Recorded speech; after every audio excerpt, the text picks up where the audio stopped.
Hello everyone, कैसे हैं आप सब और क्या हाल समाचार हैं आपके। पिछले फाइनेंशियल ईयर में इंडिया में 7.2 करोड़ नई एसआईपी शुरू हुई है और उसी साल 6.8 करोड़ एसआईपी बंद। या तो लोगों ने रोक दी या मैच्योरिटी पर निकाली। मतलब जितने लोग लाइन में लग रहे हैं लगभग उतने ही लोग पीछे वाले दरवाजे से निकल भी रहे हैं। और यहीं पर असली प्रॉब्लम है। एसआईपी शुरू करना आसान है, चलते रहना बहुत मुश्किल। तो आज की वीडियो में मैं आपको एक पूरा 10 साल का एसआईपी प्लान दे रहा हूं, जिसमें मिलेगा 3 अलग अलग प्लान। आप अपनी सिचुएशन देखकर चुन लेना। पहला स्टेप अप फॉर्मूला आपके सामने 10,000 को 24 लाख से 34 लाख तक बना देगा, और एक रूल जो मार्केट गिरने पर भी आपको भागने से रोकेगा। वीडियो को बिल्कुल आखिर में एक ऐसा कैलकुलेशन देने वाला हूं जो शायद 90% लोगों ने कभी सोचा ही नहीं होगा कि 10 साल की एसआईपी में सबसे ज्यादा पैसा कौन से साल में बनता है, और उसका जवाब आपको हैरान कर देगा। और अगर आपने वो मिस कर दिया तो आप अपनी एसआईपी गलत टाइम पे बंद कर दोगे। तो चलिए शुरू करते हैं, सारे जवाब आपको मिलेंगे। तो पहला तो बेसिक सवाल यही आता है कि ये 10 साल का मैजिक नंबर आप कहां से लेकर आए जो बार बार 10 साल बोल रहे हो। तो जवाब सिंपल है, 10 साल में मार्केट का एक पूरा साइकिल कंप्लीट होता है। साइकिल का क्या मतलब है कि मार्केट ऊपर भी जाएगा, नीचे भी गिरेगा। एक बार ऐसा भी वक्त आएगा कि जब लगेगा अब सब खत्म, दुनिया डूबने वाली है, और फिर वापस चलेगा।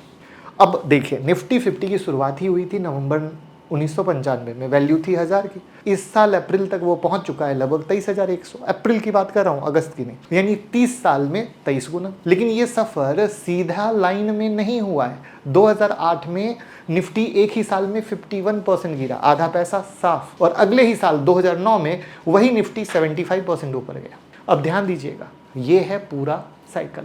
और हिस्ट्री ये कहती है कि निफ्टी में किसी भी 10 साल की एसआईपी ने आज तक नेगेटिव रिटर्न नहीं दिया, एक बार भी नहीं। इसलिए 10 साल कम नहीं होते, क्योंकि 3 साल में आप सिर्फ साइकिल का एक हिस्सा देखते हो, और अगर वो हिस्सा गलत वाला निकला तो आप घबरा के भाग ही जाओगे ना। वॉरेन बफेट सर से एक बार पूछा गया था, आपकी स्ट्रेटजी इतनी सिंपल है तो लोग फॉलो क्यों नहीं करते। तो उन्होंने पता है मुस्कुरा के कहा, क्योंकि कोई धीरे धीरे अमीर नहीं बनना चाहता है। यही पूरी कहानी है 10 साल के एसआईपी की, जहां पर हमने बताया कभी नेगेटिव रिटर्न नहीं, जहां पर हमने बताया मार्केट कैसे तरपाता है, तरसाता है, और 3 साल में तो आप सिर्फ एक हिस्सा देख पाते हो, बराबर। और एग्जाम्पल के लिए देखो तो अभी 24, 25, 26 ऐसे देख लो, इंसान तरप ही रहा है, राइट। अब थियरी को छोड़ते हैं, नंबर पे आते हैं। मान लीजिए आज से आप 10,000 रुपये महीने की एसआईपी शुरू करते हैं, पूरे 10 साल, एक भी महीना मिस नहीं करते हैं। आपकी जेब से कितना पैसा निकला? 12 लाख। अगर आपको 12.5% का एवरेज रिटर्न मिला तो निफ्टी का लंबे समय का हिस्टोरिकल एवरेज है 12.5%, लॉन्ग टाइम का हिस्टोरिकल एवरेज है। तो 10 साल बाद आपके पास होगा लगभग 24 लाख, यानी जो डाला उसका 2 गुना बराबर। अब 12 लाख आपका हुआ, 12 लाख कंपाउंडिंग का तोहफा हुआ। और अगर आपने कोई अच्छा एक्टिव फंड चुना जिसने 15% दिया तो ये लगभग 28 लाख। अब यहाँ पे क्लियर कर दूं, 12.5%, 15% कोई गारंटी नहीं, ये पास्ट के नंबर है। फ्यूचर में 9% भी हो सकता है, 16% भी। तो जो भी आपसे पक्का रिटर्न का वादा करे उसको कहिए नमस्ते जी। लेकिन एक चीज हिस्ट्री से साफ है, 10 साल के हॉरिजॉन्टल पर इक्विटी ने एफडी को हमेशा पीछे छोड़ा है। अब आता है वो सवाल जिसके लिए आप यहाँ आए हो, पैसा लगाएं कहाँ। तो मैं आपको 3 प्लान दूंगा, अपनी सिचुएशन मैच करके आप चुन लेना। पहला प्लान उन लोगों के लिए है जिनकी उम्र 35 से 40 के आसपास है, जिन्होंने आज तक मार्केट में कभी पैसा नहीं लगाया, और जिनके अंदर एक डर बैठा हुआ है, बड़ी मुश्किल से हिम्मत कर रहे हैं। आपके लिए एक बेस्ट शुरुआत है 1, क्या है, एग्रेसिव हाइब्रिड फंड। अब ये क्या होता है? तो सिंपल भाषा में ये ऐसा फंड है जो आपको 65% से 80% पैसा शेयर मार्केट में लगाता है, और बाकी 20-25% सेफ चीज़ों में, जैसे बॉन्ड, ठीक है, जो एक तरह का लोन होता है जिस पे फिक्स ब्याज मिलता है। इसका फायदा एक एग्जांपल से समझो। सोचो आपके पास एक स्कूटर है जिसमें आगे का ब्रेक भी है और पीछे का भी है। इक्विटी आपका एक्सेलेरेटर है, स्पीड देता है। डेट आपका ब्रेक है जो रोड खराब होने पर संभालता है। और सबसे बढ़िया बात, जब मार्केट गिरता है तो फंड मैनेजर खुद ही डेट से पैसा निकाल कर सस्ता इक्विटी खरीद लेता है। इसको रीबैलेंसिंग कहते हैं, और ये काम फंड के अंदर होता रहता है। तो इस एडजस्टमेंट पे आपको कोई टैक्स भी नहीं देना पड़ता है। तो मेथड ये है कि एक फंड से शुरू करो, 3 साल चलाओ, फिर second aggressive hybrid fund add करो, 3 साल बाद तीसरा, और थर्ड पे रुक जाओ। 4, 5, 10 फंड रखने से आपका पोर्टफोलियो बेहतर नहीं होगा, कंफ्यूज हो जाओगे। अब दूसरा प्लान उन लोगों के लिए है जो यंग हैं, जिनकी इनकम बढ़ रही है, और जो मार्केट गिरने पर रात का नींद नहीं खोएंगे। आपके लिए आता है एक मल्टी कैप फंड।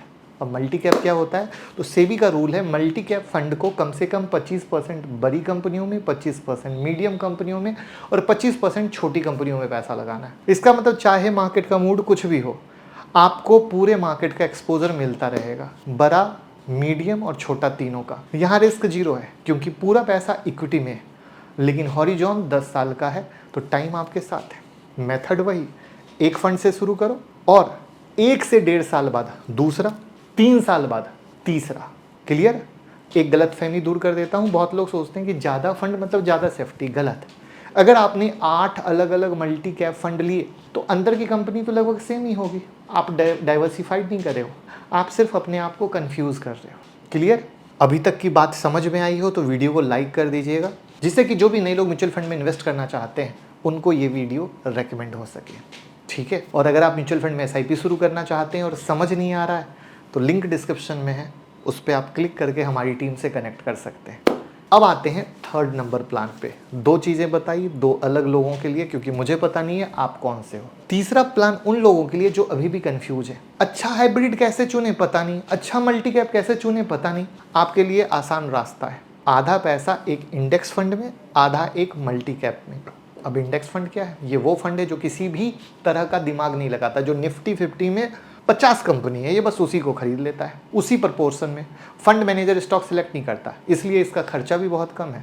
तो निफ्टी 50 या BSE 500 दोनों ठीक है। और एक ज़रूरी बात, अगर आपके पास पहले से निफ्टी 50 इंडेक्स फंड है तो सेकेंड निफ्टी 50 इंडेक्स फंड लेने का फ़ायदा नहीं है, क्योंकि अंदर तो वही 50 कंपनी है। राइट? तो अगर अमाउंट बढ़ाना हो तो उसी इंडेक्स फंड में बढ़ाओ, या फिर आपको मैंने क्या बोला, मल्टी कैप साइड में जाओ। मल्टी कैप क्यों बताया उसका भी लॉजिक आपको दिया। अब आता है वो हिस्सा जो 24 लाख को 34 लाख की तरफ लेकर जाता है। पहले अमाउंट का रूल कितना लगाएं? जितना आप कंफर्टेबल हो सके, लेकिन तरीके को उल्टा करना है। आम आदमी क्या करते हैं, सैलरी आती है, खर्चा करते हैं, महीने के आखिरी में जो बचा वो इन्वेस्ट करते हैं और अक्सर कुछ नहीं बचता है। सही तरीका उल्टा है, पहले इन्वेस्ट करो फिर खर्चा करो। सैलरी आ गई 100 रुपये, आपने बजट बनाया कि 70 रुपये खर्चा होगा, तो सैलरी आते ही 30 रुपये की SIP कर दो, बाकी 70 रुपये खर्चा करो। क्योंकि बैंक अकाउंट में पड़ा पैसा दिखता है और जो दिखता है वो खर्च हो जाता है। अब आते हैं स्टेप अप पे। ये वो चीज़ है जो सबसे ज़्यादा असर करती है और सबसे कम लोग यूज़ करते हैं। स्टेप अप का मतलब है हर साल अपनी SIP के अमाउंट बढ़ाना। फॉर्मूला सिंपल है, जितना % आपकी सैलरी बढ़ी कम से कम उतना % आपकी SIP बढ़नी चाहिए। अगर सैलरी 15% बढ़ी, SIP 15% बढ़ाओ। सैलरी 10% बढ़ी, SIP 10% बढ़ाओ।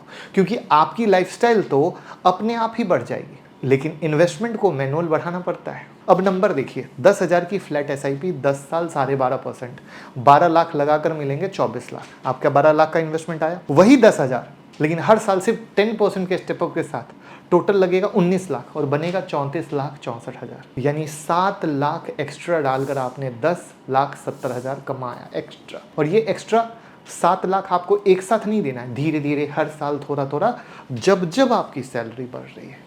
ये है स्टेप अप का जादू। अब वो सवाल जिसका जवाब आपकी पूरी SIP का भविष्य तय करता है। 10 साल के अंदर मार्केट गिरेगा, पक्का गिरेगा। 20%, 30% कभी ना कभी गिरना ही गिरना है। अभी US ईरान वॉर में 15% गिरा ही था, और ये कोई पुरानी बात नहीं है। US ईरान तो अभी हुआ है ना, और चलो और पुराना जाना है, मार्च 2020 कोविड चले जाओ, क्या हुआ था आपको पता है? मंथली गिरावट। तो ऐसी चीज आएगी तो क्या करना है? जवाब उल्टा है, उस वक्त आपको खुश होना है, क्योंकि आपका गोल 10 साल दूर है। और जब मार्केट गिरता है आपकी वही 10,000 की SIP ज़्यादा यूनिट खरीद रही होती है, आप सस्ता माल डिस्काउंट में खरीद रहे होते। लेकिन असली खेल पता कहाँ है? आपकी ज़िंदगी का पहला बड़ा क्रैश, जब आपका पैसा थोड़ा बड़ा हो चुका होगा, मान लीजिए 5 लाख, और एक दिन में 3,50,000 दिखने लगे। उस दिन आप 2 में से एक काम करोगे, या तो SIP बंद कर दोगे या पैसा निकाल लोगे और नुकसान को परमानेंट बना दोगे, और वो करवा एक्सपीरियंस आपको जिंदगी भर मार्केट से दूर कर देगा। या फिर आप ऐप खोलना बंद कर दोगे, SIP चलती रहेगी, 2 साल के बाद देखोगे कि 3,50,000 वापस से 5 लाख नहीं 7 लाख बन गए। यानी बस एक क्रैश, एक ही क्रैश से उबर गए, पूरा 10 साल निकल जाएगा। और यही वो जगह है जहां पर 6.8 करोड़ लोग फेल हो गए। एक चीज़ और जो बहुत लोग मिस कर देते हैं, निकलने का प्लान। अगर आपकी SIP किसी फिक्स गोल के लिए है, बच्चे की फ़ी, घर का डाउन पेमेंट, कोई शादी, तो आप आखिरी दिन तक इक्विटी में पैसा नहीं रख सकते। सोचो आपको मार्च 2036 में पैसा देना है या चाहिए, और जनवरी 2036 में मान लो मार्केट 20% गिर गया, पूरा प्लान बेकार है। इसलिए रूल ये है कि गोल से लगभग 2 साल पहले शुरू कर दो। जितना पैसा पहले साल चाहिए उतना इक्विटी से निकाल कर एक फिक्स इनकम फंड में डाल दो, यानी वो फंड जो शेयर नहीं बॉन्ड रखता है और जिसका उतार चढ़ाव बहुत कम है। फिर वहाँ से SWP लगा दो। SWP मतलब सिस्टमैटिक विड्रॉल प्लान, SIP का उल्टा। SIP में आप हर महीना पैसा डालते हो, SWP में हर महीना पैसा मिलता है, जिसकी डिटेल वीडियो मैंने बनाई है, लिंक मैं डिस्क्रिप्शन में डाल दूंगा। और अगर आपकी SIP किसी फिक्स गोल के लिए नहीं है, बस वेल्थ बनाने के लिए, तो 10 साल पर कुछ करने की ज़रूरत नहीं। ये वो 10 साल की FD नहीं जो मैच्योरिटी पर ख़त्म हो जाए, चलने दो बिंदास।